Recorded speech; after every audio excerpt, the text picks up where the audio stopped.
Hello everybody out there, all over the world, all together. I am glad that I'm back to our cooking session here in our abuhan, the outdoor kitchen. Today, I have a special Hungarian beef recipe with lots of onions. This is what we call goulash. This is a beef meat with lots of onions plus red wine and plums. So, let us start. We will go to our cooking session.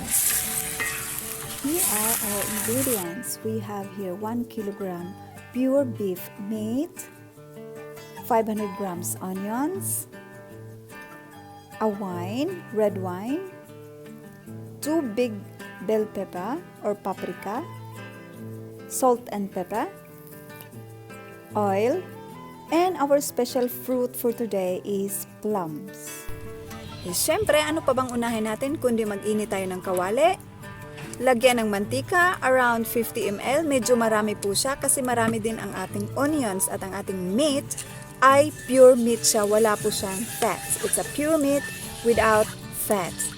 So, ayan, i-scatter natin siya para hindi didikit ang ating mga ingredients dito sa kawali. Nagliliyab ang ating apoy. Yan. I-scatter natin dyan sa mainit na kawali. At ipapakita ko sa inyo ang ating kumakaway na bandilang Pilipinas. At ang La Germania. Babalik tayo dito. Mainit na ang ating sibuyas. Ay, sibuyas mantika po ay mainit na po. At ilalagay natin ang ating hiniwang sibuyas. Kasunod niyan ay ang ating karne. Makikita nyo medyo red yung ano ba yan? Tadtaran in Cebuano. I don't know what is that in Tagalog. That is chopping board in English. Ayan po. Igigisa natin ang ating sibuyas. I-slice lang siya ng half or into 4 pieces. Lagyan natin ng asin at whole black pepper to taste. And now, the most exciting moment. Ito ang pinaka-paborito ko, ang magliliyab na sibuyas. Lagyan natin ng gin with 42% alcohol or more. Or you can also use RUM. Yan.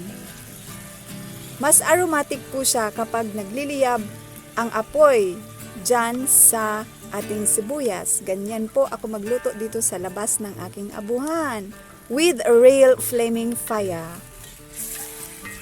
Haluin natin ating sibuyas at in few seconds we will add our pure meat.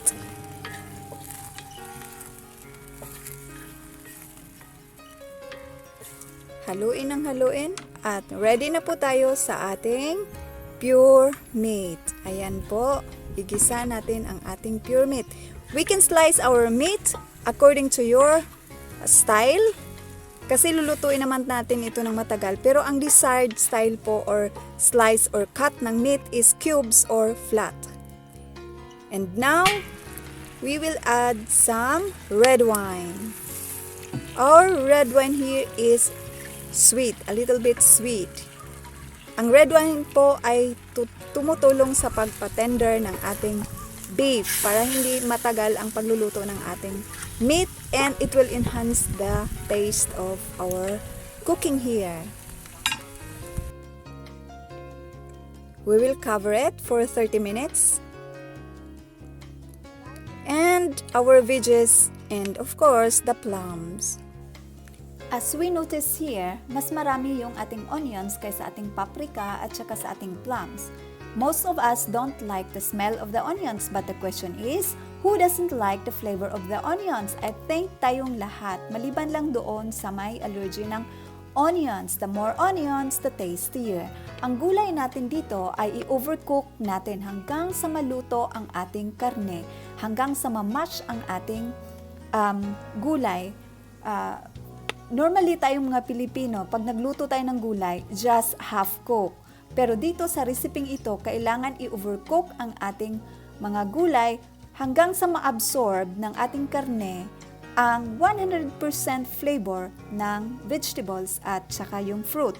The meat will also absorb the flavor of our wine and the red wine will help our meat to be tender.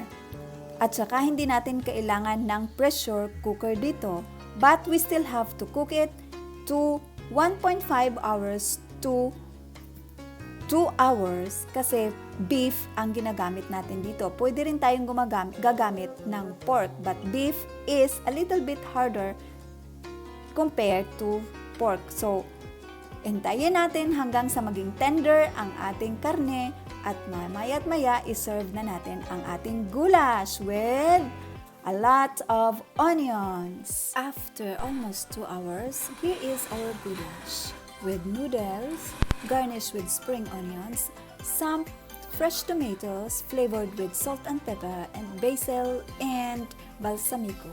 Happy to serve you. Thank you for watching. Guten Appetit!